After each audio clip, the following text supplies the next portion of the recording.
Welcome to Wired for Wealth, the podcast for ambitious people with a wild side. If you feel there's way more to your vision for success than just the money, and you want to create a life of financial freedom and fulfillment where joy comes first, then you're in the right place. I'm Abby Rogers, therapist, mentor, and expert on all things mindset, subconscious, and manifestation. And I'm here to help you create anxiety-free, stress-free freedom and wealth that aligns with your soul. Let's dive in. So delighted to be speaking today to Claire Sweet. So Claire changed her career from pharmacy, and basically she's now very well ensconced in the world of finance. She's a financial advisor and money coach, and she's built this business basically from zero and now lives in her dream home with her alpacas and has created a lovely version of success for herself. So welcome, Claire. Great to have you here. Yes, it's great to be here. Lovely to chat. So tell us a bit more about that journey and about where you started out and about your business now and how you kind of got there. Well, I suppose I was somebody who at school just went through and followed a traditional career path. I went to a grammar school. We were all very much encouraged to go to university and to get a career. And at that point, nobody had ever spoken to us about any pathways that were open to you that didn't involve getting a degree. And certainly running a business was something I'd never even considered. I didn't even know businesses existed, really. I mean, I knew that there were people that you got round to the house to do jobs that your parents would phone a plumber or whoever. But I didn't realise there were other types of things that you could run as a business. To me, the world was just full of, I suppose, the big corporates who all did these things. And that was where you would go to do it. The idea of owning or running a business, I'd never even considered. And much as I enjoyed pharmacy, as a way to work with people, it's amazing. And the science part of it was great. And there were so many things I did like. What I didn't like was the restrictions on my time, having to work those full-time hours, not being able to take time off to, go and see my daughter at school plays and that type of thing. And over time, it became more focused on sort of the sign-ups, the corporate pressure, the stuff, and less focused on the customer experience. And I suppose that's where my heart was, because I loved the relationships that I had with my clients. And then I started to think that I needed to do something else that would give me more flexibility around the children. And I wasn't quite sure what that was or what that would look like. And then one day I woke up with this idea in my head.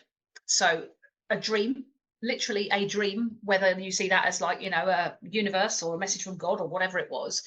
And I ended up on Google looking at ways to train to become a mortgage advisor. And I don't know why, it was just something, I had my own home, I was good at numbers.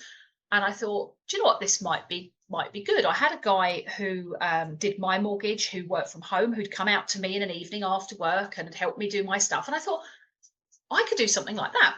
Excellent. And that's basically where it started. So I did the training for that. Then I did the training to become a financial advisor, to do insurance, sort of the next level on from insurances and mortgages, to do pensions, investments, that type of thing. And yeah, it's been about 15 years now. The money coaching and sort of wealth strategy came into it.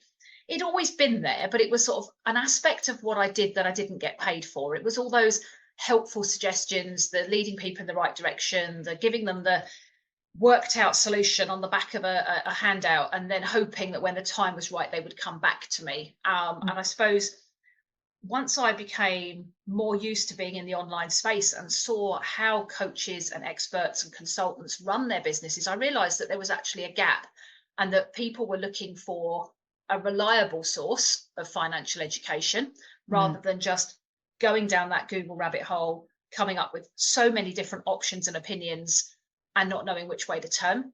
But also sort of backed up by somebody who has got some professional qualifications behind them, because there are a lot of people in the wealth space online who are talking about what worked for them, which is amazing. But the world of finance moves very, very quickly. Even in the 15 years that I've been part of it, I've seen some dramatic changes on everything from buy-to-let properties and mortgages all the way through to pensions and inheritance tax. And by working with somebody who's up to date, I think it gives you, that advantage. So yeah, I love what I do. I live a very busy life. I work 4 days a week, although we were talking about that today. by the time I look at, the social media posts that I do in my pajamas in the morning and what time I actually get out of the office and how many lunch breaks I really take, I'm probably working near enough full-time hours, but I do it in a way that works for me. Yeah. And that's the flexibility. So, when it is the school holidays, if I want to take a day off, I can. Yeah. If, I've got that flexibility, which I think is worth more to me than the money itself. It's about, having that level of control and flexibility. Absolutely. It's making it work for you, isn't it? And like when you're really passionate about your business as well, it's kind of easy to find that energy to go at it solidly for a few days, isn't it? As long as you do get that flexibility when you need it. And it's really nice to have that kind of marriage of things. And there's a lot of talk about ease in the online world and about kind of like working less hard and so on. And yes, that's important, but some of us just love it as well. Yeah, and I think the other thing is it's about choice. So, I mean, I generally don't work Fridays. Yeah. But this Friday I am working, but then I'm taking a day out of the business tomorrow to do some other things instead. So it's that sort of element of choice, but also the feeling that I'm going to work because I want to, not because I have to. And yes, I might sit there on my phone in the evening and do a social media post or be chatting with a client or whatever, but I'm doing it and loving every minute of it rather than doing it and feeling like I have to because it's part of the deadline. And exactly what you said, when you're passionate about what you do, your brain doesn't switch off as an entrepreneur because you've always got these ideas. I think in some ways I come into the office in the morning and I speak to the ladies I've got working with me and I'm like, I've had this idea. And you can see the look on their face thinking, oh, God, what has she come up with now? Because these ideas come to you and you think, oh, that might be worth it. And because it can be so exciting. There are so many opportunities out there. And you get to meet people all over the world. It's just brilliant. Yeah, exactly. And it's lovely. And I love how you initially, like, this all happened because of one moment, just having this one thought that kind of led onto the training, and then the whole journey snowballed from there. And that's so often the case. And I think in our businesses, like, and lives and careers as well, it's just that, like, 1 minute we have this thought flash in, that inspired thought, and the whole thing just takes off from there. And it's good to listen to those nudges, and we do need downtime, we do need to decompress and have those moments where we're just with the family and so on, and not thinking about work all the time. But when we are in work mode, it's nice not to break the cycle, isn't it, and just to kind of let that keep going. I mean, I'm very much someone who likes to keep going until I'm finished. I like to get that sort of sense of completion and feeling like I've actually got something bottomed out and done, which is good. But I think also it's about taking that action when you are inspired to do something, because I could have so easily, woken up that morning and thought, oh yeah, but people like me, I couldn't do anything like that. This is the career I've chosen. I've been to university. I've done 3 years studying on this. I've done training. I'm in a job. And to be fair, when I left the corporate world, I had quite a lot of people say to me, why would you give up this, whatever it was, 35, 40 grand a year employed job with a solid company and all the perks that come with to go and become self-employed? Why would you do that? And, it's not about being able to earn more, although, that has been the case. And if I'd have stayed in that role, I don't see that I'd have ended up here with alpacas in my garden, living this lifestyle that I do. But it's more about the flexibility and the choice, and the people that you can work with, the people that will get a great result, but also who want to work with you and take the action. You don't get stuck in a room with people who don't want to be there anymore. And I think we've all been to those corporate meetings that could have been an email. So yeah, absolutely. Good to do it your own way. Good to listen to the nudges when they come. Good to make room for them. Also good to follow it all through to the end and to the right conclusion for you. And that's exactly where you are now. Fab. So what's life like with alpacas? Are they well behaved? Yeah, I mean, the alpacas are actually really easy to care for. I think the biggest sort of hurdle we have is just over the winter period, because it is that prolonged rain and mud. Being outside at 6:30 in the morning with your pajamas and your welly boots and your bobble hat out, sort of clearing out alpaca shelters and feeding animals and stuff, because they don't know it's a weekend or a bank holiday or Christmas Day or any other day. So you get up and you go and do the thing that you do, and the outside space takes quite a lot of care and attention. And one of the things that we made the decision to do as part of me going into business, quite a long time ago now, probably more than 10 years ago now was that actually my husband became the stay-at-home parent. And I was the worker, and that worked better for our income model than trying to juggle my work around when he was free for childcare and all of that type of thing. But what that's meant is, as the children have got older and need less input, is it's meant that as we've come to this property where we've got 4.5 acres, he can be outside, you know, cutting down trees and mowing lawn and mending fences and doing all of those things that I couldn't do. And without him, I would have to pay someone to do, you know, because it's a lot of work. You know, people often come over in the summer and they look at it and they're, oh, it's so idyllic. You've got beautiful gardens and look at the animals grazing and all these other things. And they don't always see sort of the bit that goes on behind the scenes. But I do love it. The alpacas are amazing. They are creatures that are generally very mellow, but they've each got their own personalities and they're all different in their own way. And they're my fuzzy boys. They're just babies. They're just they're pets like any other pet. They're just bigger and take a different type of upkeep. But they are lovely, and they're not in the field that I can see at the moment. So where I sit on my desk, I've got a cabin in the garden, and when I look out over my laptop, they can be in either that field or there's another one. They're in the other one at the moment, but it does mean that sometimes we can actually see them from the office, which is great. Cute, like constant reminder of everything you've worked for as well. And it's surprising how many clients that I used to have to go out to visit at home can now suddenly get to the office. You know. Curious. So was that quite a difficult decision when you decided your husband was going to change his career and you were going to be the main focus in terms of work and bringing the money? Or I suppose it was a decision we made because at that point I think my business was much newer and we could both see the potential as to what could happen. And at the time, you know, although he was working, he wasn't sort of really in a career. He was between jobs. He'd ended up as a bus driver, which he'd done for much longer than he planned. But bus driving, as it goes, is not particularly well paid. It's a lot of hours outside the house because of where they put your brakes and things. So actually, you know, he could be out of the house for 12, 15 hours and only being paid for 10. And when we looked at sort of how much time he was out against the money that was coming in, we were looking at it thinking, how much easier would it be for me to earn that money per week? What would I have to do to make up the shortfall? And we realized that quite quickly, I wouldn't have to do much more than I was doing.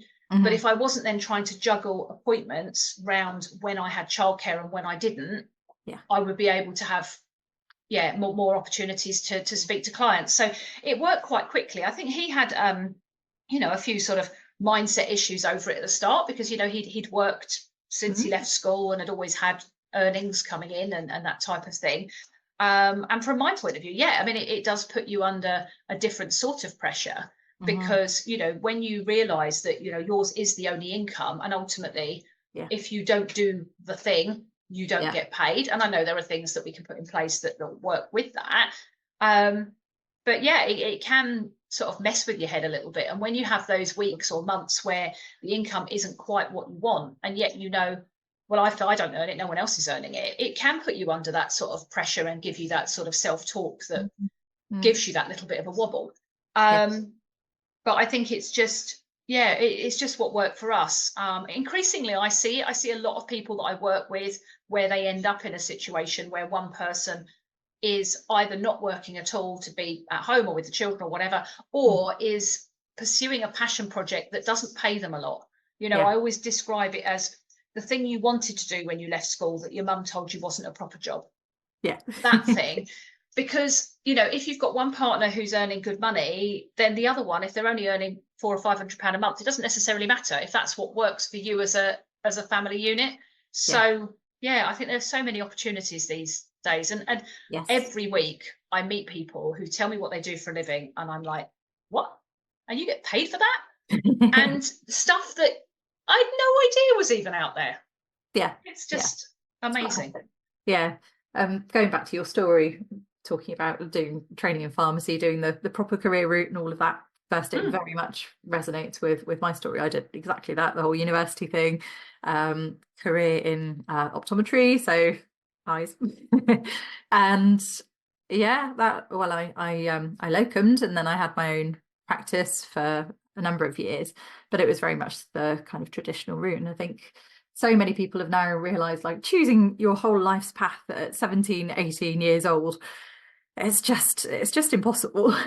And many people have ended up kind of doing things that they're good, but they're not necessarily them through and through. And there is, as you say, so much more opportunity to just explore and to create a business or a life from almost anything and everything these days. And it's that kind of like grit and determination that you're just going to do it and make it work that actually will see you through and will get you there at the end of the day. And it sounds like you've really, I think it's just the excitement. It's the possibilities and all the things you can do. And, I love the fact that the work that I do with the clients, whatever way I'm doing it, whatever level, there are those conversations you have where you see that light bulb go off in someone's head where for the first time they finally get it. Yeah. And that is the biggest buzz that you can get in business. I think it is when you just realize that you've had this impact on people through something that you find quite straightforward and easy to do, but actually has a massive impact elsewhere. I think one of the things that we often forget as business owners is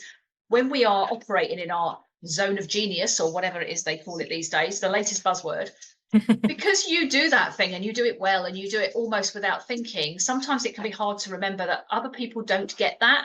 Yeah. And that, sometimes we can be guilty of sort of not shining our light and not actually realizing what a big deal we are having on the world, because we just think, oh yeah, but everybody knows this stuff. And it's like, no, but everybody doesn't know this stuff. And I think that happens in all these industries. And I think that, when people come together, this is when the magic happens. It's those sort of throwaway conversations while you're, queuing for the loo and somebody asks somebody a question. Yeah. And suddenly you see something or think about something for the first time. And it's like, why did I never consider that? Yeah. None of us know everything about everything. And I think we're better together. Yeah, absolutely. Sure, that's a slogan for somebody, isn't it? So we've got things to bring to the equation.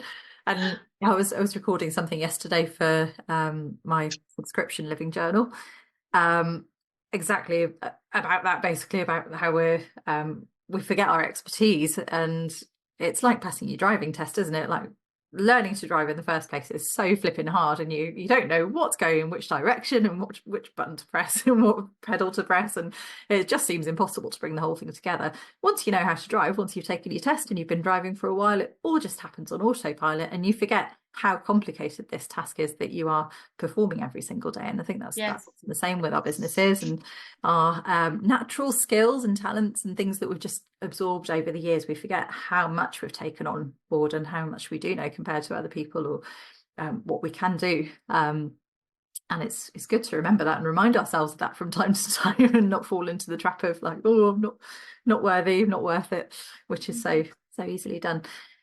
What do you think's been your biggest stumbling block on this path on the way through this messy journey? I think for me, it's been about, well, two things. One thing has been about staying focused and actually doing one thing, because that's something that I would describe myself as sort of multi-passionate. I like to have lots of things on the go in terms of how my brain works. Yeah. I do get easily distracted, but in a positive way, because I see the potential and opportunity in things. And when I look at things that have worked for various people, I think, oh, that could work for me as well. I don't sort of tend to put people on pedestals and think, oh, look how amazing they are and what they've done. I look at it and think, look how amazing they've done. I could do that too. And go through that route. But it can mean then being harder to stay focused. And I think the thing that brought it around for me was actually trying to listen more to what I want to be doing, rather than having those leadings from other people. Because I think as a business owner, you have days and weeks where you feel better about your business or feel worse, and where the income goes up and goes down. And often, certainly in the early days, these things are very well linked. You can feel like you're putting hours and hours in, don't get paid out the back of it, wonder why you're bothering. And that then opens you up to the shiny penny and the thing that drops up, and you think, maybe that's the thing I'm missing. And you can go down the rabbit hole of then doing the thing and, spending your tax money to invest in a program that you think, well, that's fine because the return on this is great. And by the time I've got to pay my bill, that will be back in. Yeah. And then it doesn't do what you expect it to do. Oh, yeah. And that can happen. And we've all done it. Over the years, I've spent thousands and thousands on training, and everything has taught me something, but it often hasn't taught me the thing that I went in there to learn. Yeah. And sometimes the very expensive thing has actually taught me that I did know what I was doing. And actually what I needed to have done was stick to my guns and not listen to the latest, thinking from whichever online guru, celebrity type person who's saying, actually, this is the way forward for everybody. Because when that doesn't feel right, I think I've got much better at listening to my, what you want to call it, intuition, inner voice, just myself, and actually thinking, does this feel right? Do I want to do this or not? And actually taking some time out. And I think for somebody who went through sort of quite a fast, high pressure schooling system, I was never used to doing that, because it was right, pass your GCSEs, get good grades, get to your A levels, get good grades, get onto university, get a career, get a job, get married, have kids. It was this process of things that was sort of expected to do. And it's only then when you stop and you actually sit out of it that you think, do you know what, I've built a successful business that's making really good money, and I hate it. I was asked a few years ago by somebody, as part of a challenge that they were doing, was to think about, make a list of all the things that bring you joy. And at the point where I did it, I nearly ended up in tears, because I was like, actually, I don't know anymore. I've got so busy doing the things and being on that business treadmill that I wasn't stopping to think about what I enjoyed doing and why. And funnily enough, one of the things I spoke to some people yesterday about when we were looking at some things within a workshop I was running was whether you're enjoying this thing. Of all the options that you have within your business for products and services you sell, how much do you enjoy doing that thing you're selling? Because there are always going to be things that we don't particularly enjoy doing. It's like at home, no one really wants to have to clean out the fridge or go to Tesco's or whatever. And some of these things have to happen, but you don't want your whole life full of that stuff. Your life has to also have the things in that bring you joy. And I think your business is the same. It's all well and good having an income stream that brings you in plenty of money, but if you actually hate it and it gives you that downward, I'm gonna have to do that again today, you might want to think about how much time you're spending on it. And it took me a long time to realize that. I think certainly I don't feel back in the day there was as much openness about using how you feel about things. It was all very head driven, and I think we've got a bit of a change of that in the world at the moment, and certainly in the online space it's a lot more prevalent. And actually thinking, how do I feel about this thing that I've been asked to do? Is this a yes, I want to do it, or a no, I don't want to do it, rather than just it's polite not to say no. You should just say yes. Absolutely. It's very easy to end up recreating an employment for yourself, isn't it, rather than something you really love. And actually you end up being the worst boss in the world, because even as an employee you've got bathroom breaks, you know what I mean? Don't even get a lunch break. It's not fair. I know. No, it is. It's very easy to end up kind of hands tied and feeling like you don't have control of this thing anymore, and you're not really enjoying it, and everything else in life suffers again as a result of that. And you have to sort of stop and think sometimes, like, why am I doing this? The whole point of running this thing is so that I get more freedom, more joy, more time, more out of this. And if it's not going that way, then time to step back and reassess. I think you're absolutely right. Sometimes just tuning into that intuition, tuning into what your own mind is telling you, rather than being distracted by all the shiny things and all the coaches that know better. Nobody at the end of the day knows you and your business better than you. So nobody knows. I think also it's about choosing the right person to work with and the right way to work with them to fill the gap you have at the time you have it. And there's a lot of people that you can end up very easily signing up for something that looks amazing, but actually it's not right for you at the time you are in your life. I saw, for example, a really good thing pop up not that long ago, run by somebody I know, as a day, all based on PR and stuff. And there's some really good speakers going. It's a venue that's reasonably convenient for me. There were lots of things. And I looked at it and I thought, that would be really good. But actually, I stopped to think, is PR really on my agenda for this year? Is this something I want to be focusing on or not? Because if it's not, it's going to be a nice day out. But do I want to pay for a day out of my business when I could or should be focusing on other things? And that was the decision and the conversation I had to have with myself. Whereas 2 years ago, I'd have seen it and thought, there's some people there I want to hang out with. Let's go.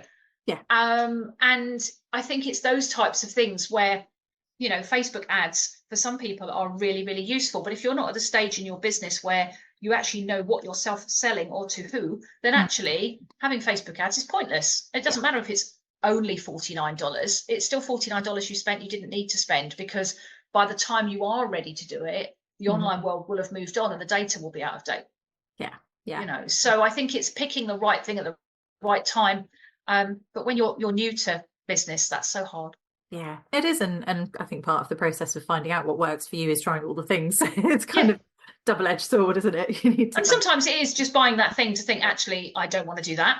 And you get part of the way into it. The same as, you know, listening to a workshop or somebody with a presenter where you look at the workshop and think, do you know what? I'm not going to be able to do a thing with you. You're going to annoy me. You know, you've got to have that connection with the person that you're working with. Yeah. I think you're totally right in terms of like streamlining. The more you can kind of narrow down that focus and say, these things would be lovely, but they're not what I need to focus on right now. I think the more we can do that as well, the more powerful strides forward we can make. And if you listen to most of the people who are making 7 figures plus, they pick one thing and they focus on it and they go for that and nothing else distracts them. And they're just like so obsessive almost about that thing that it can't help but succeed. So I think there's definitely magic in that. So what other lessons would you share with anybody else on a similar path? Is there anything else that kind of comes up that you think actually that would have been really useful to know at the beginning? I think the most useful thing, and it's something, to be fair, that I have done with all of my clients since, because, you know, part of the thing that I do, you know, in terms of helping people with their money, you know, some of it is from a professional capacity, but some of it is from my own experience, because I have been there and seen some of these things. And a lot of them are things that I learned the hard way that I then don't want my clients to learn the hard way. And I think the thing that I should have done probably from the outset was have a separate bank account for my business, so that I could see what money was coming in and what money was going out, because it took me a long time to realize that the money I thought I was making in my business, I wasn't. And because of that, I should have done other things to supplement my income sooner. You know, so, you know, in practice, you know, a lot of businesses when they start don't make a lot of money. And if they don't, it's not necessarily a problem as long as you know that they don't. But when you haven't quite realized, because it's coming into your bank account in dribs and drabs, in and around, you've got your Sainsbury's shopping going out and your petrol and the school dinners and stuff backwards and forwards. It's only then when you get to the end of the month, look at the bank account and think, I've got direct debits coming out in 3 days. Oops. That actually it causes you a problem. Whereas if I'd have realized that, you know, I was only able to pull £600 a month or whatever out of my business each month, because that's all there was, I'd have been able to look at that and think, oh my God, I can't pay my bills on that. Where else am I going to find the money? And I'd have thought about using savings or alternative work, or I've actually made a decision on it. I think I muddled on for too long because I wasn't sure. So that's something I think is important. I think trying to get clear on what you want to do, and also what your income goal is and how you're going to earn it, because you can have the most amazing thing that you're doing, but if you're only charging £49 a month and you need to be earning £5,000 to pay your bills, you need to work out how many people are going to be in that and whether that is a feasible way of you doing it. It may well be, and for some people, great. But if you've only got 8 hours a week to work on your business because you've done it around 3 small children and life, you have to then look at whether your expectations are realistic. And I think also be careful on who you listen to. I would suggest, you know, picking 2 or 3 people that you resonate with and being in their world and absorbing their free content and being in their Facebook groups or their podcasts or whatever, and actually not joining every business owner's Facebook group and not joining everything that you can join, because you then end up with just too many options. And I think, you know, periodically I go through mine and I cull loads and loads of groups back down to the 2 or 3 that I actually use. And think, like, I need to focus on this. And although those people, other people, are nice people and I'm happy to have them in my world, I can't get distracted by that at the moment. And it changes over time. And then it might be, actually, now I want to focus more on this or more on this. And I still see their content pop up, but I don't do anything actively with it, because I think the danger is we all underestimate how much we can fit into the time we have.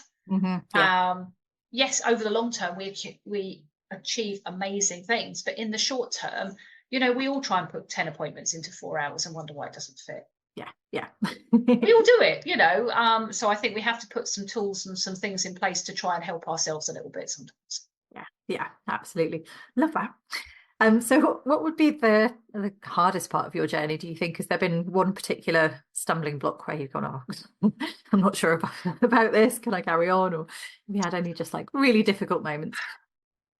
I think for me, it was just being in that position where that you need more hours in the day, but being able to relinquish control enough to have staff, whether that's employed staff or virtual staff or whatever, to hand things over.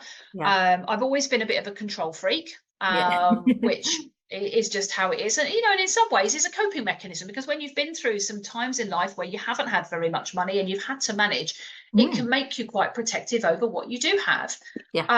Because, you don't want to be in that place again. And I think because I always focused very much on the customer experience, and feel like a lot of my clients, I mean, when I started out, my mortgage and protection clients, some of them 15 years later, I'm still working with now. It's great. And, I do know the name of their dog, and that the fact their kids are starting school this year. And you have that relationship that feels a bit more than just someone I know.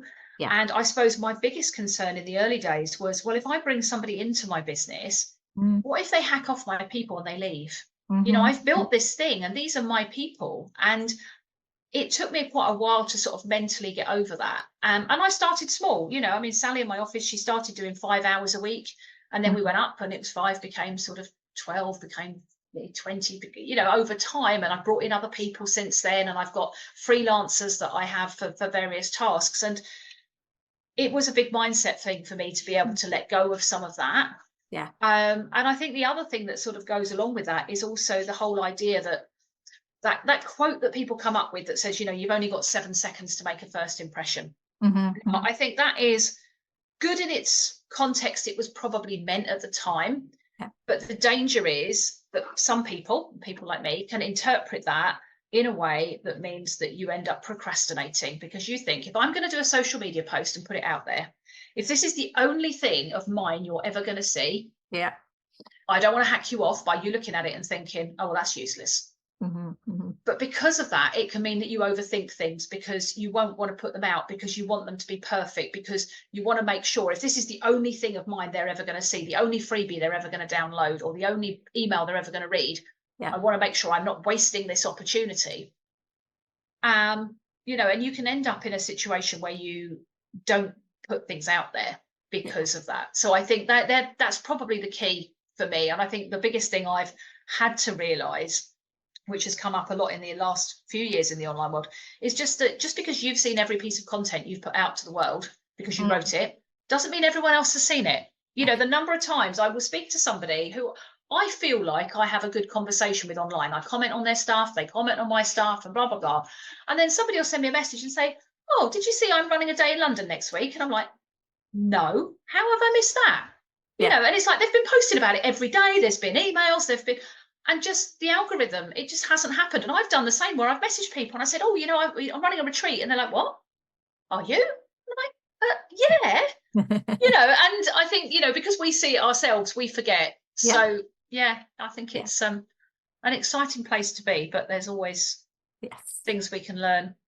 Definitely. We're too close to it sometimes. And it is that need for control, isn't it? It's been a big battle for me as well along the way, like from my first business, and then moving into the online space again. And like, you're thinking, I can do everything myself, and I don't want to accept help. And I need to make this work. I need to get through this myself and prove something. And actually, as time goes on, you realize that you're not proving anything to anybody, and you're just kind of tying yourself up. I mean, I'm a great believer now in things that if I can delegate things, I do. And I've got all sorts of people in my world, some of which are people who are employees, some of which are freelancers, some in the UK, some who are overseas, who I get to do various tasks because they are better to do them than me.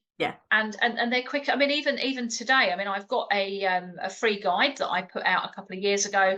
That the take up on it hasn't been as good as I'd hoped. So I'm going to rename it, rejig it. The content is still amazing. It means going into Canva and playing with graphics and moving words and boxes.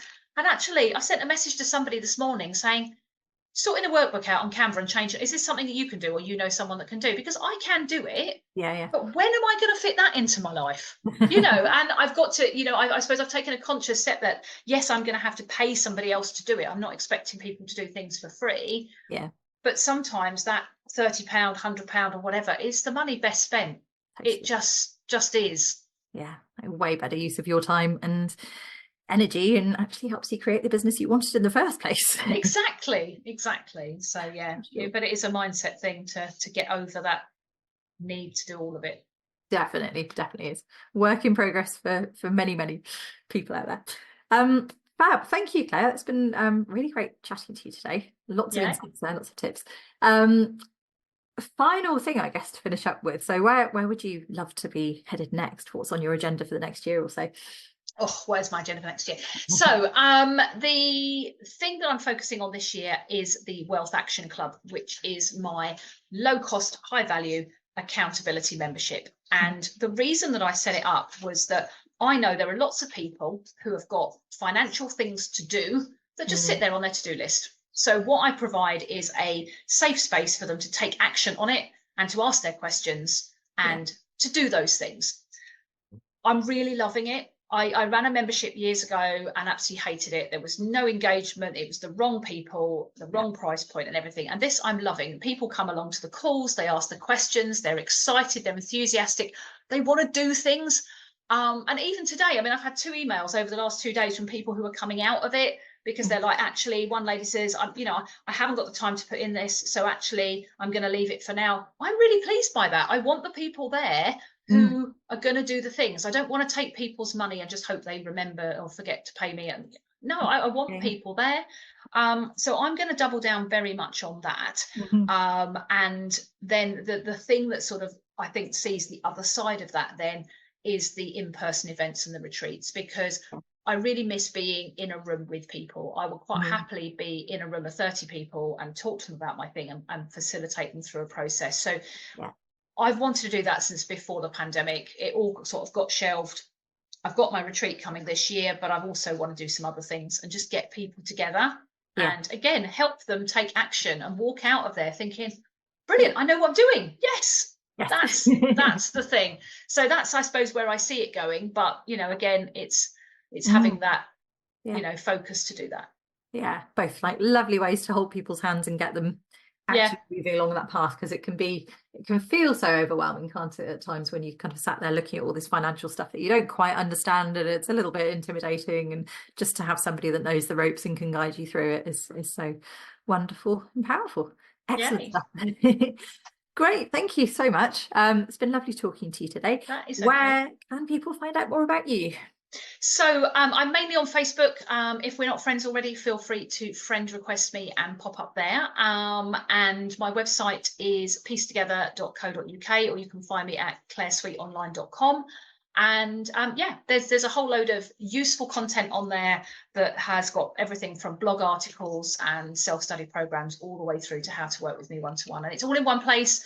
And hopefully you can find your way around it. It's had a bit of an overhaul this year, so I'm really quite pleased with what that's looking like now. So go and take a look. Thank you. I'll pop that in the show notes for anybody who's listening, and then they can hop over and check you out and say hi. Yay. Great. Thank you so much. And that's okay. take care. See you soon.